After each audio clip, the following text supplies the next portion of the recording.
Right నమస్తే. రీసెంట్గా కేసీఆర్ గారి మీద ఇచ్చినటువంటి నోటీసులు ఏవైతే ఉన్నాయో దాన్ని తిప్పికొట్టే విధంగా సుప్రీంకోర్టు కూడా తీర్పునిచ్చింది. మరి అసలు ఎందుకు చేస్తూ ఉన్నది కాంగ్రెస్ పార్టీ ఇలాంటి చర్యలు అని చెప్పి ఈ విషయం మీద మనతో పాటు మాట్లాడడానికి బీఆర్ఎస్వి గ్రేటర్ హైదరాబాద్ నాయకులు రాహుల్ గారు ఉన్నారు. మాట్లాడే ప్రయత్నం చేద్దాం. నమస్తే బ్రదర్. అన్న నమస్తే అన్న.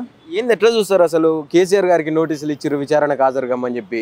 ఇప్పుడు ఒక పక్క సుప్రీంకోర్టు ఏమో కాంగ్రెస్కి మొట్టికాయలు వేసిందని చెప్పి ఇంకో ప్రచారం నడుస్తూ ఉన్నది. అసలు ఏంది వాస్తవాలు ఏంది? అసలు కాంగ్రెస్ ప్రభుత్వము చెప్పాలంటే బీఆర్ఎస్ ప్రభుత్వం కేసీఆర్ గారి మీద నిందలేసుకుంటూ కేసీఆర్ గారి కుటుంబం మీద నిందలేసుకుంటూ ఈరోజు ప్రభుత్వంలోకి వచ్చింది. ప్రజలకు మభ్యపెట్టి ప్రజలకు లేనిపోని మాటలు చెప్పి 6 గ్యారంటీలు 24 420 హామీలు ఇచ్చి ప్రభుత్వంలోకి వచ్చింది.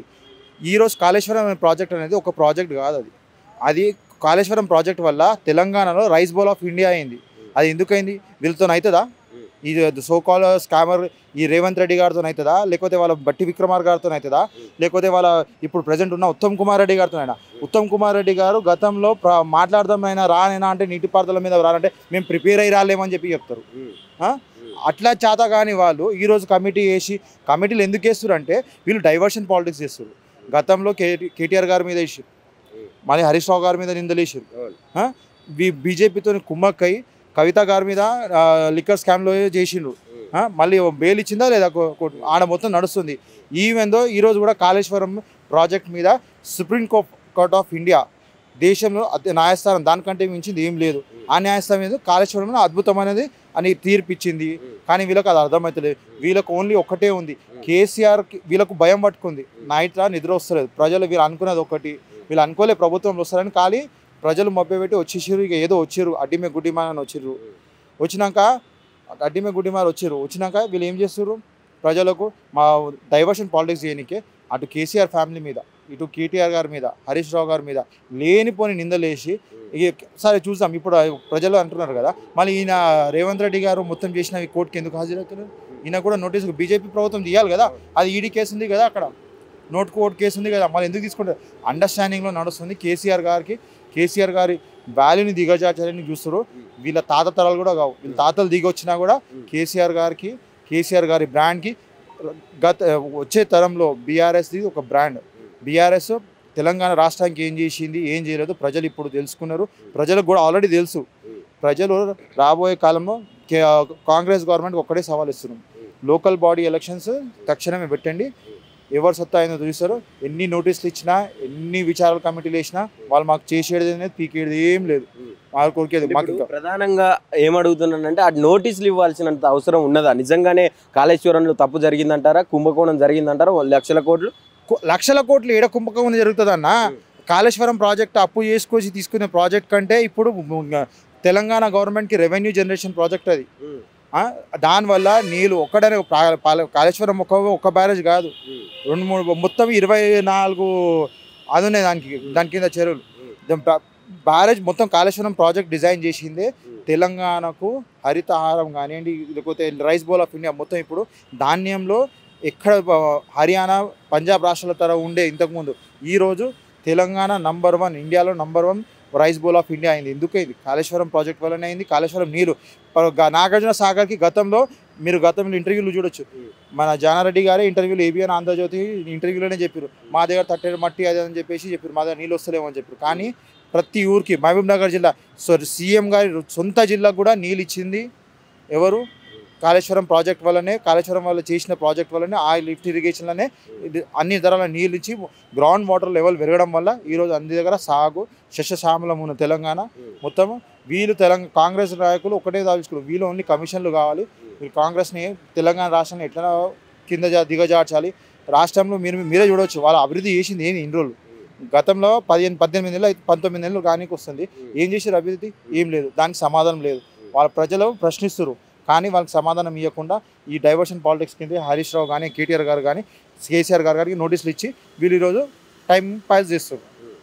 ఇప్పుడు వచ్చే వార్తలన్నీ అవాస్తవాలైనా, ఏది మేడిగడ్డ కుంగిపోయింది, కాళేశ్వరం కొట్టుకపోయింది, దానికి అసలు భవిష్యత్తు లేదని చెప్తా ఉన్నారు, ఆ పిల్లర్లన్నీ కుంగిపోయినాయి, ఇదంతా కూడా అసలు మొత్తం క్వాలిటీ లెస్గా ఏదో పైసల కోసమే చేసి కట్టి చూపెట్టిరు అంతేగాని దానివల్ల ప్రజలకు ఎలాంటి యూజ్ లేదు, ఒక్క ఎకరం కూడా నీళ్లు బారలేదు అని చెప్పి చెప్తా ఉన్నారు కాంగ్రెస్ వాళ్ళు. 1,00,000 ఎకరాలు నీళ్ళు వాడుతున్నాయారా, వీళ్ళకు కళ్ళకు గద్దలు కట్టుకోరు అనుకుంటా. ఒకసారి గంతలు ఇప్పేసి పోయి ఆడ చూస్తే కనిపిస్తుంది. మేము ఓపెన్ ఛాలెంజ్ చేసినాం, రండి చూపిస్తామన్న.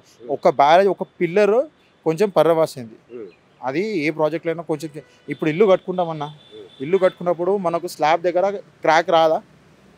క్రాక్ వస్తుంది కదా, అది పిల్లర్ దగ్గర కూడా క్రాక్ వస్తుంది. అంత మాత్రం ఇల్లు మొత్తం కూలిపోతుందా? కూలిపోదు కదా. మళ్ళీ ఈ దద్దం వాళ్ళకి తెలియదు, వాళ్ళతో ఏం తెలియదు. అది తీసుకోపోయి దానికి భూతద్దం పెట్టి చూపించి ప్రజలకు మొత్తం కొట్టుకోబోతుంది, కూసుకోబోతుంది. మన అంత పెద్ద వరద వస్తే బ్యారేజ్ దగ్గర ఏమైనా ఆగింది? ఏమైనా అయిందా? ఏం కాలే.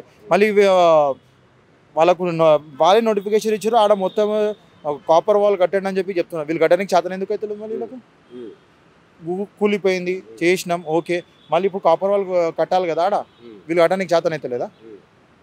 మళ్ళీ వీళ్ళు భుజ కందాల్లో రేవంత్ రెడ్డి ప్రభుత్వం పోయి ఎమ్మెల్యేలు పట్టుకురా అయింది, వస్తే భుజాల మీద కట్టెలు పట్టుకొని వీళ్ళు భుజాల మీద వేసుకొని నిలబడరేమో మాకు తెలియదు. మాకు ఒకసారి ప్రధానంగా రేవంత్ రెడ్డి మాట్లాడుతున్న తీరు ఏంటంటే, ఎంత ప్రభుత్వం మీద బురద జల్లే ప్రయత్నం చేసినా నేను ఆడోళ్ళని అందరినీ మహిళలందరినీ కోటీశ్వరాలని చేస్తా, వాళ్ళని అభివృద్ధి చేసి వాళ్ళ ఓట్లు వేసినా చాలు నేను గెలుస్తా మళ్ళీసారి అని చెప్పి చెప్తా ఉన్నాడు.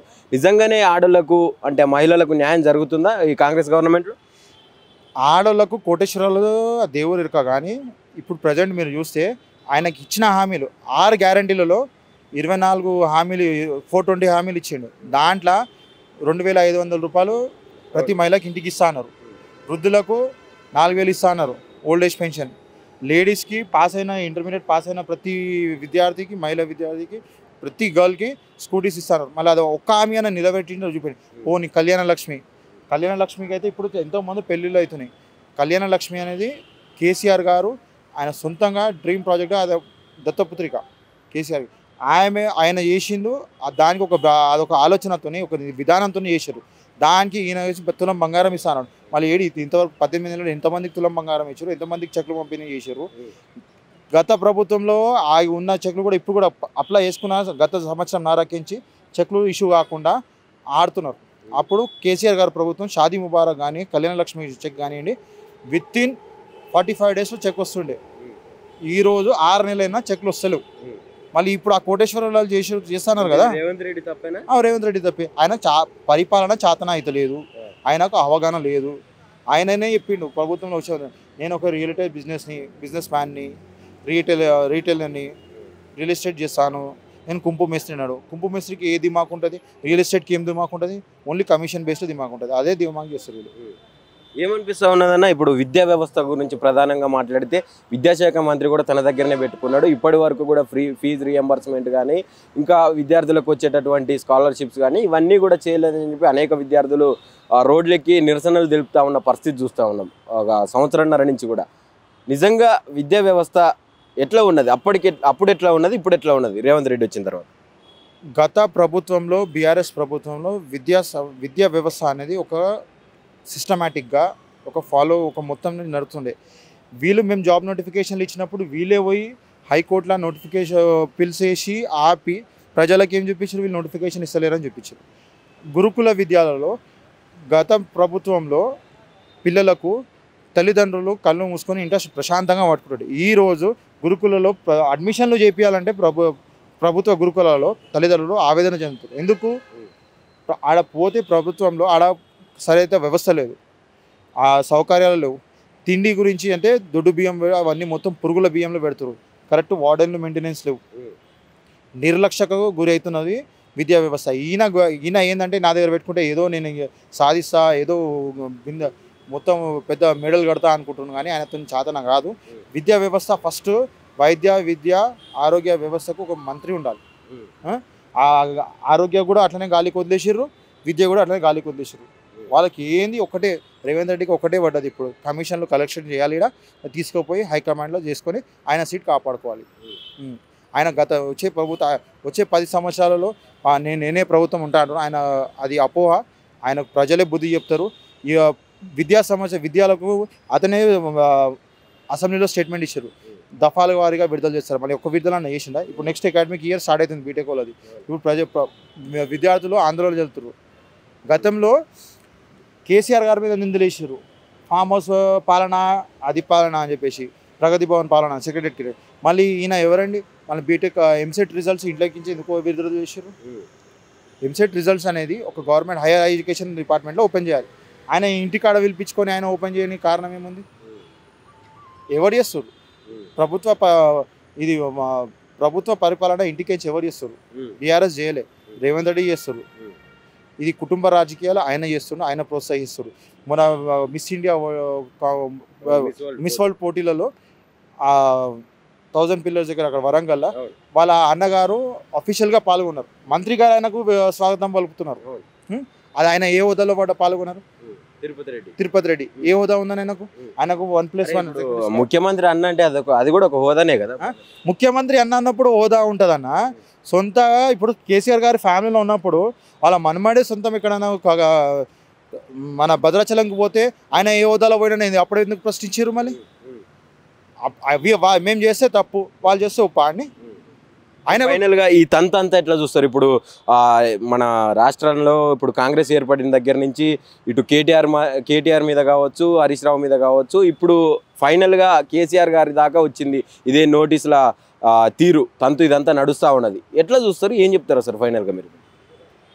గతంలో కానివ్వండి, ఇప్పుడు కానివ్వండి, హరీష్ రావు గారు కానివ్వండి, కేటీఆర్ గారు కానివ్వండి, కేసీఆర్ గారు కానీ అవినీతి రహిత పాలన చేశారు. వీళ్ళు వచ్చి వాళ్ళపైన బురద జల్లడానికి, వాళ్ళ పబ్బం గడుకోనికే బీజేపీతో కుమ్మక్కై ఈయన లోపల అండర్స్టాండింగ్ పెట్టుకొని ఇదంతా కేసీఆర్ గారి మీద కానీ బీఆర్ఎస్కి దిగజార్చడానికి చూస్తారు, బ్రాండ్ని దిగజార్చడానికి చూస్తారు. కానీ చెప్తున్నాం కదా, ప్రజలే బుద్ధి చెప్తారు. ప్రజలే రాబోయే ఎలక్షన్స్లో కానివ్వండి వాళ్ళకి గట్టిగా బుద్ధి చెప్తారు. వీళ్ళు ఎంత నోటీసులు ఇచ్చినా, ఎంత బ్యాండ్ వేసుకొని మొత్తం గల్లీ చెప్పుకుంటూ తిరిగినా వాళ్ళు కేసీఆర్ గారికి కానివ్వండి, బీఆర్ఎస్ పార్టీకి ఒరిగేది ఏం లేదు, వాళ్ళు చేసేది ఏం లేదు. నోటీసులు ఇస్తారా, మేము ఎదుర్కొనికి రెడీగా ఉన్నాం. అవి వ్యవస్థ మొత్తం వ్యవస్థ ఉంది, న్యాయ వ్యవస్థ మీద మాకు నమ్మకం ఉంది. దానికి దీటైన సమాజం ప్రభుత్వంకి ప్రజలే చెప్తారు. ఈ అవినీతి ప్రభుత్వానికి ప్రజలే తొందరనే గురి కడతారు. ఇది ఏదైతే ఇప్పుడు ఇచ్చినటువంటి నోటీసులు ఏదైతే ఉన్నాయో ఈ పూర్తిగా కుట్రపూరితంగా చేసింది బీజేపీ, అటు కాంగ్రెస్ రెండు కుమ్మక్కయ్యి కేసీఆర్ మీద ఏదో చేయాలన్న ప్రయత్నంలో భాగమే తప్ప అందులో ఏమాత్రం వాస్తవం లేదు. దీని మీద కాళేశ్వరం ప్రాజెక్టు మీద సుప్రీంకోర్టే ఇది ఒక అద్భుతమైన ప్రాజెక్ట్ అని చెప్పి తీర్పిచ్చింది. వీళ్ళకి ఇంకా సోయి తెలవట్లేదు, వీళ్ళు ఇంకా అదే కక్షపూరిత రాజకీయాలు చేసే ప్రయత్నాలే చేస్తూ ఉన్నారు. కళ్ళు తెరిచి ఇచ్చినటువంటి హామీల మీద దృష్టి పెట్టి ఈ ఇచ్చినటువంటి 420 హామీలు ఏదైతే ఉన్నాయో అవి ప్రజలకు చేరేటట్టు నెరవేరేటట్టు చూడమని చెప్పి ఇక్కడ ఉన్నటువంటి బీఆర్ఎస్వి నాయకులు రాహుల్ చెప్తా ఉన్న పరిస్థితి. కెమెరా పర్సన్ రాఘవేంద్రతో నవీన్, ఆద్య టీవీ, హైదరాబాద్.